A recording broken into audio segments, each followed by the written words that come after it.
Hi friends, welcome to అరణ్య channel. ఈరోజు ఈ వీడియోలో ఆయుర్వేదంలో ఉపయోగపడే ఒక చెట్టు గురించి మీకు పరిచయం చేయబోతున్నాను. ఈ చెట్టుకు పూసే పువ్వుల నుండి చాలా సువాసన వస్తుంది. చిన్న చిన్న ఆకులు కలిగి మరియు తెల్లని బెరడుతో కప్పబడి ఉంటుంది. చూడండి ఫ్రెండ్స్, ఈ పువ్వు చాలా సువాసననిస్తుంది. ఈ పువ్వు చాలా అందంగా కూడా పూస్తాయి. ఈ చెట్టుకు పువ్వులు డోలికాండ్రోన్ ఫాల్కటా అనేది ఆయుర్వేదం మరియు సాంప్రదాయ వైద్యంలో ఉపయోగించే ఒక ముఖ్యమైన ఔషధ గుణాలు కలిగిన చెట్టు. దీనిని తెలుగులో సాధారణంగా చిట్టి వద్ది అని పిలుస్తారు. ఈ చెట్టు యొక్క ఆకులు, బెరడు, పండ్లు మరియు వేర్లను వివిధ రకాల ఆరోగ్య సమస్యల నివారణకు ఉపయోగిస్తారు. ఇది భారతదేశానికి మాత్రమే పరిమితమైన ఒక చిన్న ఆకురాల్చే చెట్టు. ఇది తరచుగా పొడి ఆకురాల్చే అడవులలో కనిపిస్తుంది. ఈ చెట్టు తెల్లని సువాసన గల పువ్వులను పూస్తుంది.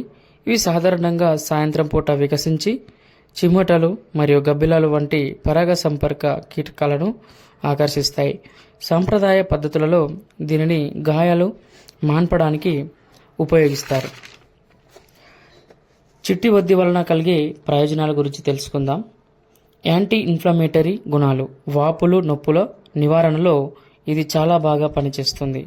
ఈ చెట్టు ఆకులు మరియు బెరడులో వాపులను తగ్గించే మరియు నొప్పులను నివారించే గుణాలు పుష్కలంగా ఉన్నాయి. కీళ్ల నొప్పులు మరియు శరీరంలో వచ్చే వాపులను తగ్గించడానికి దీని బెరడు కషాయాన్ని లేదా ఆకుల రసాన్ని ఉపయోగిస్తారు. ఎముకల ఫ్రాక్చర్ అయినప్పుడు కూడా దీని బెరడును పేస్ట్ను సాంప్రదాయకంగా పట్టు వేయడానికి వాడుతుంటారు. మధుమేహ నియంత్రణ, సాంప్రదాయ వైద్యంలో ఈ చెట్టు ఆకుల రసాన్ని షుగర్ వ్యాధి నియంత్రణకు ఉపయోగిస్తారు. యాంటీ ఆక్సిడెంట్ మరియు రోగనిరోధక శక్తి, ఇందులో ఉండే ఫ్లెనాయిడ్స్ మరియు ఫినోలిక్ సమ్మేళనాలు శరీరంలో ఫ్రీ రాడికల్స్లో పోరాడి కణాల నష్టాన్ని నివారిస్తాయి. ఇది శరీరంలో రోగనిరోధక శక్తిని పెంచడానికి తోడ్పడుతుంది. స్త్రీల ఆరోగ్య సమస్యలకు బాగా పనిచేస్తుంది. మహిళల్లో వచ్చే కొన్ని నిర్దిష్ట ఆరోగ్య సమస్యలు ఈ చెట్టు బెరడు మరియు ఆకుల నుంచి ఔషధంగా పనిచేస్తాయి. ముఖ్య గమనిక ఇక్కడ గమనించాలి, గర్భిణీ స్త్రీలు దీనికి పూర్తిగా దూరంగా ఉండాలి. చర్మ వ్యాధులు మరియు గాయాలు, దీని ఆకులలో యాంటీ మైక్రోబియల్ క్రిమినాశక గుణాలు ఉంటాయి. చర్మంపై వచ్చే ఇన్ఫెక్షన్లు, దురదలు, చిన్నపాటి గాయాలు లేదా కీటకాలు కుట్టినప్పుడు దీని ఆకుల పేస్ట్లను పైపూతగా అప్లై చేయడం వల్ల త్వరగా ఉపశమనం లభిస్తుంది. ఈ విధంగా చెట్టుకు ఉండే ఈ యొక్క కాయలు కూడా ఆయుర్వేదంలో చాలా ఉపయోగిస్తారు.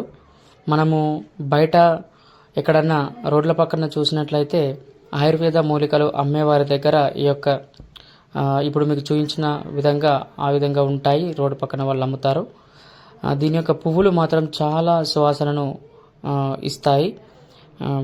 అదేవిధంగా చిట్టి నీరు వద్ది మొక్కను లోపలికి ఔషధంగా తీసుకోవడానికి ఉపయోగించే ముందు తప్పనిసరిగా ఆయుర్వేద వైద్యుడిని సంప్రదించడం చాలా మంచిది.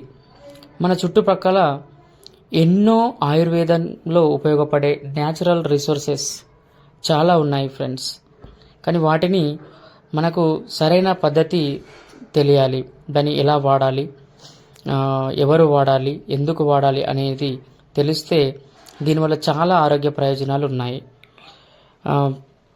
వీటిని ముఖ్యంగా వాడే ముందు మన ఇంట్లో పెద్దవాళ్ళను, ముఖ్యంగా వృద్ధులను, చాలా చెట్ల గురించి జ్ఞానం ఉన్న వాళ్ళను, ఆయుర్వేద నిపుణులను, ఎక్స్పర్ట్స్ని సంప్రదించి ఈ యొక్క అడవిలో దొరికే ఆయుర్వేద చెట్ల మందులను మీరు వాడాల్సి ఉంటుంది. చాలా ఎత్తు వరకు కూడా పెరుగుతుంది ఈ చెట్టు. Thank you friends, thank you for watching.